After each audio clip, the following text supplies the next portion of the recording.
Good morning, guys. Trying to get this coffee pot going.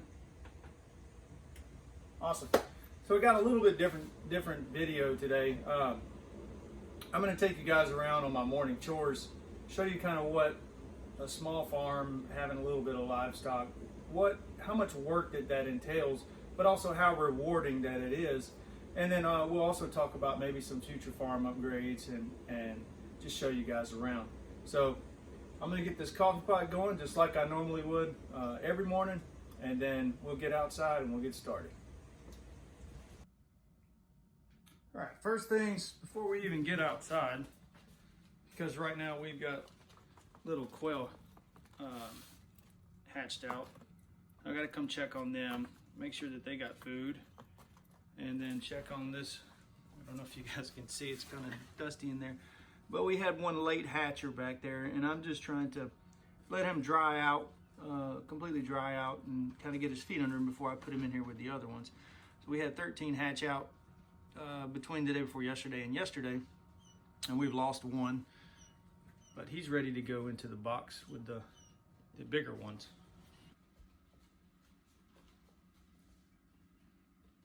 So we got this little guy, he's ready to go. He's ready to go in the box with his brothers and sisters.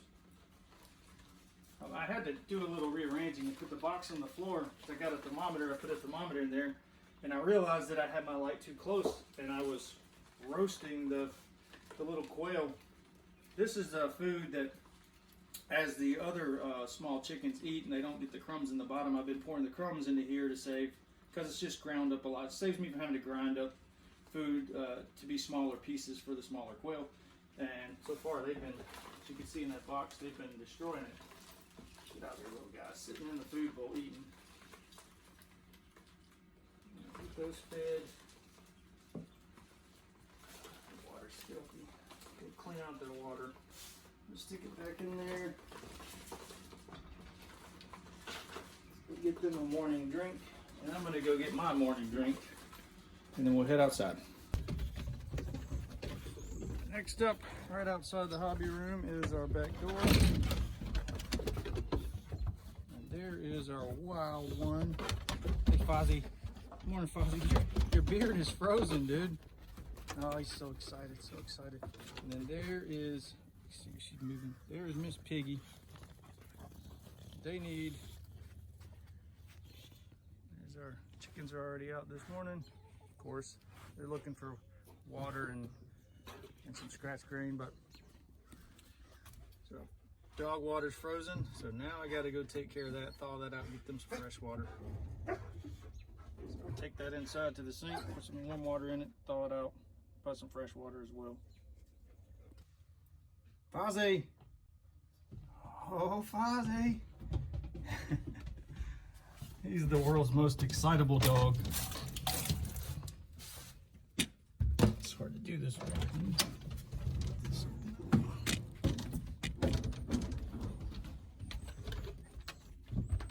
Here you go, dude. There's just some fresh water. All right. Sit. Sit. Too excited. All right. Got my coffee. Cinnamon vanilla. Great value brand. Cinnamon vanilla is on the menu this morning. It's actually quite delicious. Back rough.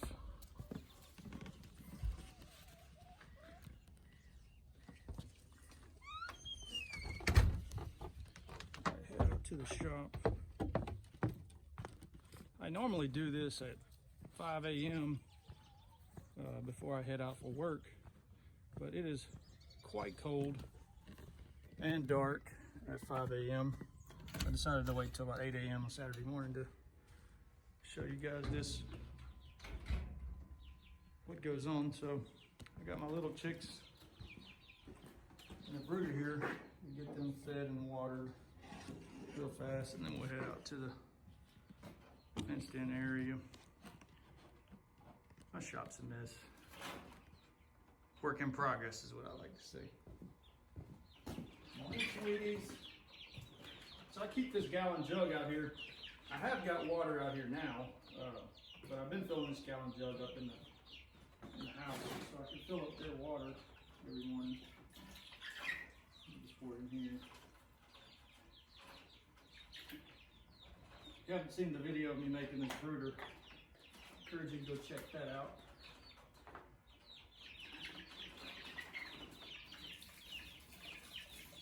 Flush out their little cup. Drink out of.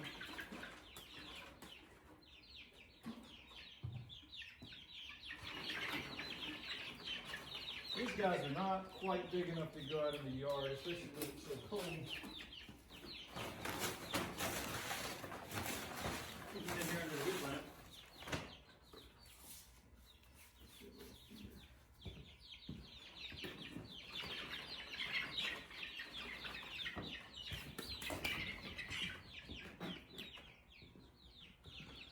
So if you did see that chick brooder video, you know that I put chicken nipples on this pipe in here, and I have since changed that out to these little cups, and I like them so much better.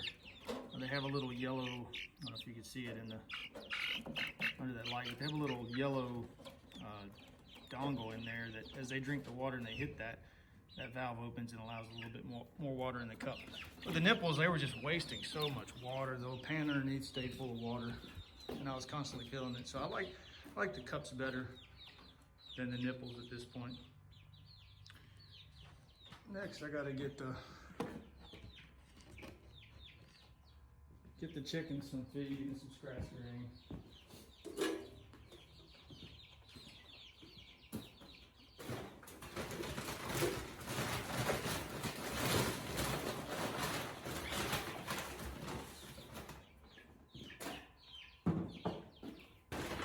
I'm saving my feed sacks.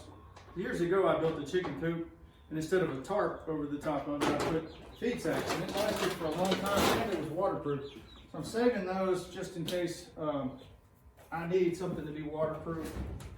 I can use those helped by a tarp.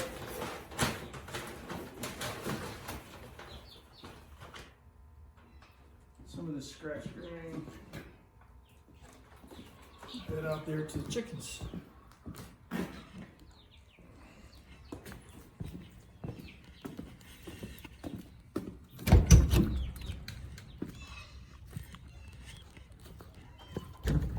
Quail babies. All right, they're waiting for breakfast.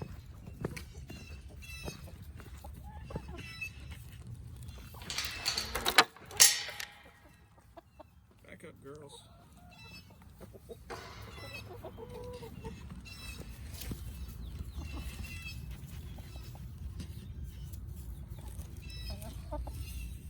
All right, come on, girl. Come on.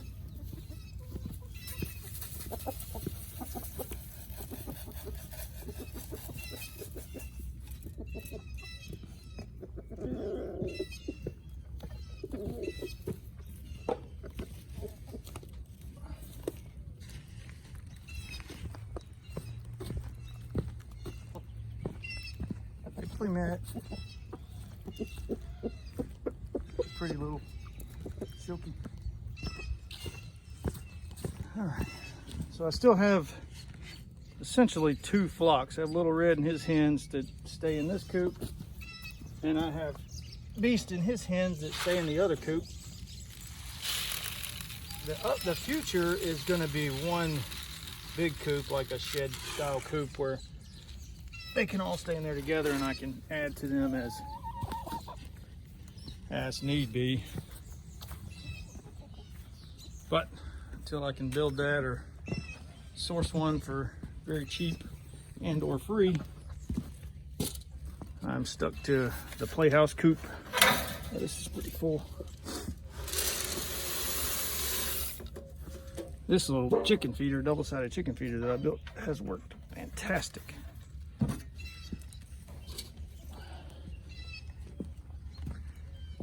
All right, so I actually have a third flock that has not been assimilated into the main flock yet. Our friend Jared gave me this little chicken coop because he didn't need it anymore, and I needed a place to put my medium-size chicks. So I picked it up from him, put it together, put a couple extra screws in it and some blocks of wood. The problem with them is they might be the dumbest chickens that I've ever seen, because they want to stay down there at nighttime even when it's cold, instead of getting up in their house where they can huddle up and be nice and warm. There we go. So I'm trying to lock them up at nighttime to make sure that they know that this is their home. Yeah, I'm gonna fill that up. The water is completely frozen this morning, and they're out of food, so go fill this up. Thaw out their water, take it into the sink inside, thaw it out. I love wintertime, but I don't like wintertime with days in a row below freezing, because it is a lot of work, especially at 5 a.m. But I'm gonna thaw this out, get them some food. I'll get right back.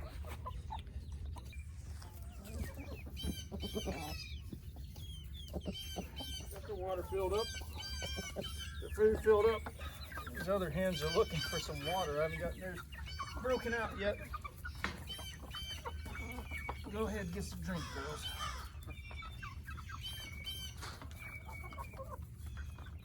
Those thirsty chickens. All right, I'll get yours right now, okay? Put it in there. Those little ones are thirsty. Eventually they all will be one flock, and I won't have to deal with all of this, and we will just have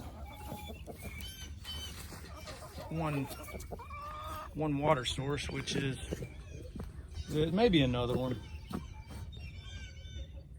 Hey, little red, kind of the outcast beast, and he did not get along, so got to get this broken out. That's not solid. Get some water. I gotta fill it up though. So I'm just using, I buried it in the ground. I may bury it a little bit deeper because the warmth of the ground will help keep it from freezing fully. Pig food. All right, so they've got food. Let's see how full it is. Oh yeah, I just put a 50-pound sack in there. So they're good. Let's check on the piggies.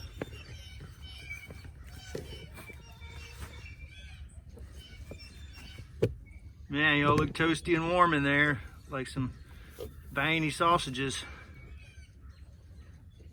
Wilbur won't speak to me anymore since I put him outside.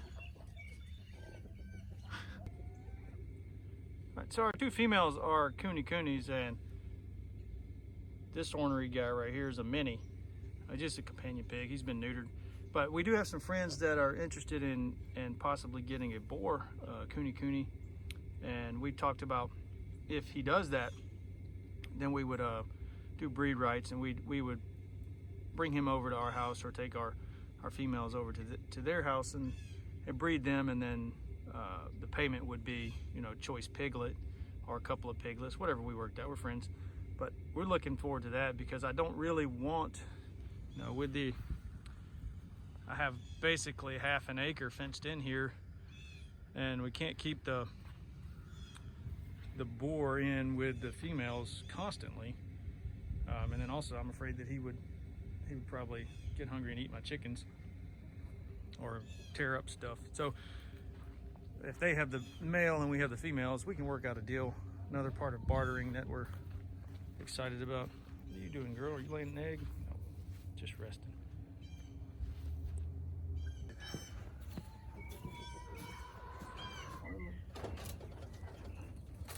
All frozen solid.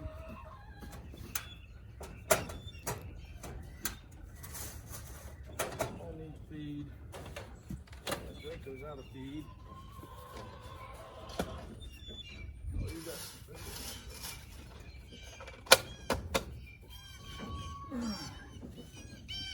Get a good view.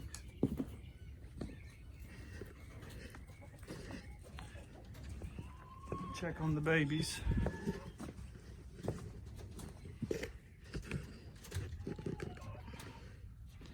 Mama's got some babies tucked away in here, and I like to check on them because it is cold. Hey, sweetheart, I see movement. Oh, they're getting bigger. They're getting bigger. Are your eyes open yet? Nope. So we got 4 of these cute little baby bunnies in here. Let's see, 1,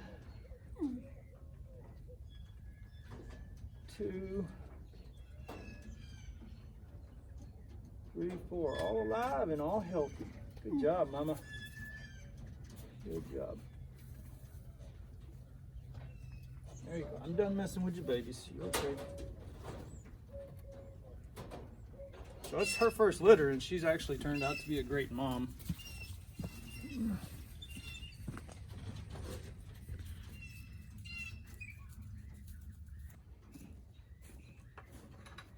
This video is not sponsored by Harbor Freight, but I did buy this bucket from there.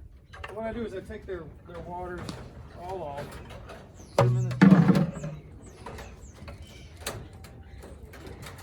I do have a video coming out of building a permanent water station for them. I haven't completed that yet.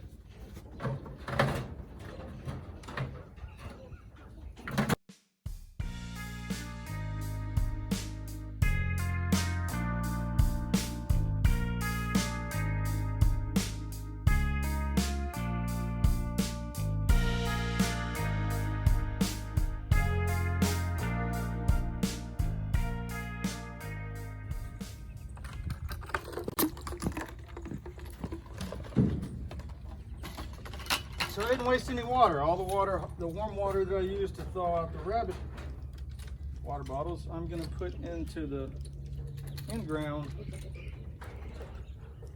water tank.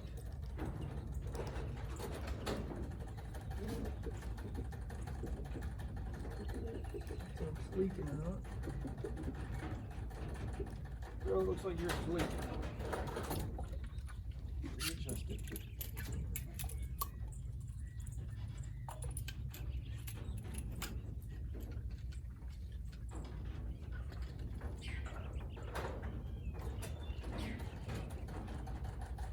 She's thirsty.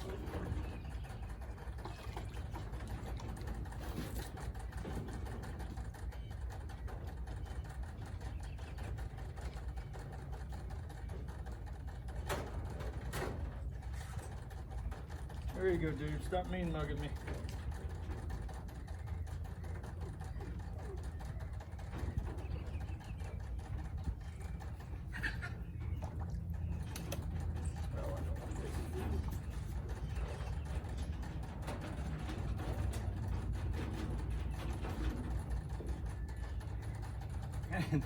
All very thirsty.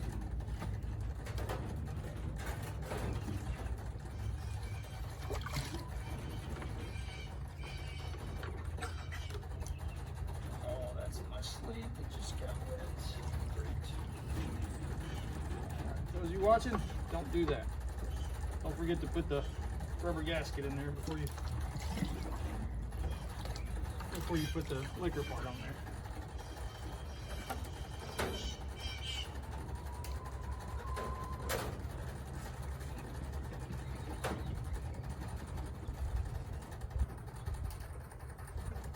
All right.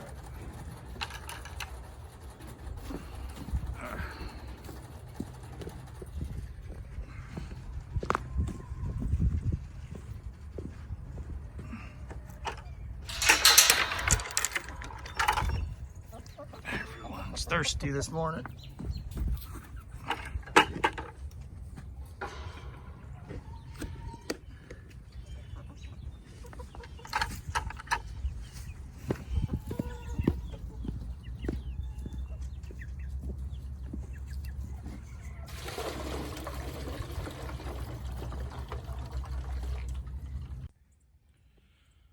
All right, so some future plans is all of this coop right here is going to come down. This was originally our garden area, and I'm going to build, probably in the next month or so, I'm going to build a actual high tunnel, cattle kennel high tunnel right here.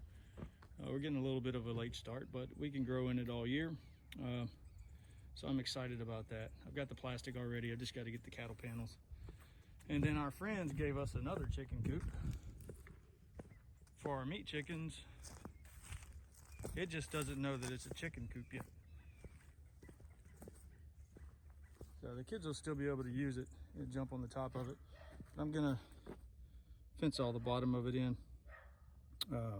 with chicken wire, put a door on it, some nest boxes, and hopefully in the spring when we get our Cornish hens and our Plymouth Rock rooster and we're churning out meat birds, that will be our meat bird production spot right there, and it will still be mobile. I can drag it around if I need to, put it over in the shade just for the kids and for the chickens because it does get warm here in the summertime. So now we got to go take care of Quail and be done with morning chores.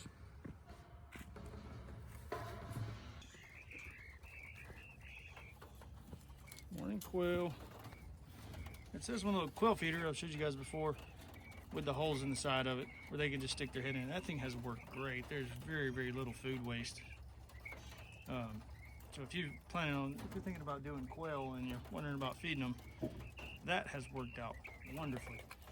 And their water is, of course, frozen. So I have to elevate their little coop because quail they produce a lot of waste. This is where I moved it from. I got to get out here with a rake and kind of rake that in. Good fertilizer. But this is not permanent. I'm going to build an actual walk-in quail coop on the back side of my shop over there. It's another future project to get to. It'll be all tied into my shop and be covered, and also have some grow out boxes like we have the rabbits in right now for the ones that we're going to butcher. In the meantime, all the ones that are laying hens can be cruising around on the ground below laying eggs. So I got to get this water thawed out and I'll get back with you. All right, very thirsty little birds. Got this fresh water. None of your food scraps go to waste. Pretty much everything that you have, you can supplement your feed bill by giving to the chickens. So we got some leftover popcorn from movie night last night, and the crust off of some bread because Franklin doesn't like the crust on the bread. And the chickens and pigs just love this stuff. They'll come running in here. But I wanted to encourage you guys to whatever the extent of your ability to be self-sufficient, I encourage you to do that. I mean, if that means growing one tomato plant, I mean, tomatoes are $1 a pound or more right now. There's lots of projections and things about food shortages, and of course with a supply chain issue like it is, you know, if you can provide yourself with a little bit of food, sustain yourself with a little bit of food at a limited cost. I mean, even if you keep a few laying hens, you know, 3 or 4 laying hens, and you're getting 2, 3, 4 eggs a day, I mean, that's enough to cut the cost of your grocery bill by, you know, eggs are $2 and something a dozen right now. So I encourage you guys, so whatever you can do to get out there, whether it's growing vegetables or it's raising a little bit of livestock. And then the upside of that is if you're in a community where there's other people that have goods that you need but you don't have, there's always bartering. And we're looking forward to some of that. So I encourage you guys, get out there, be a little bit self-sufficient. It's very rewarding to animal husbandry is very rewarding. It is work, but it's nice to say, hey, I can come out here and nobody else will listen to me. The chickens will.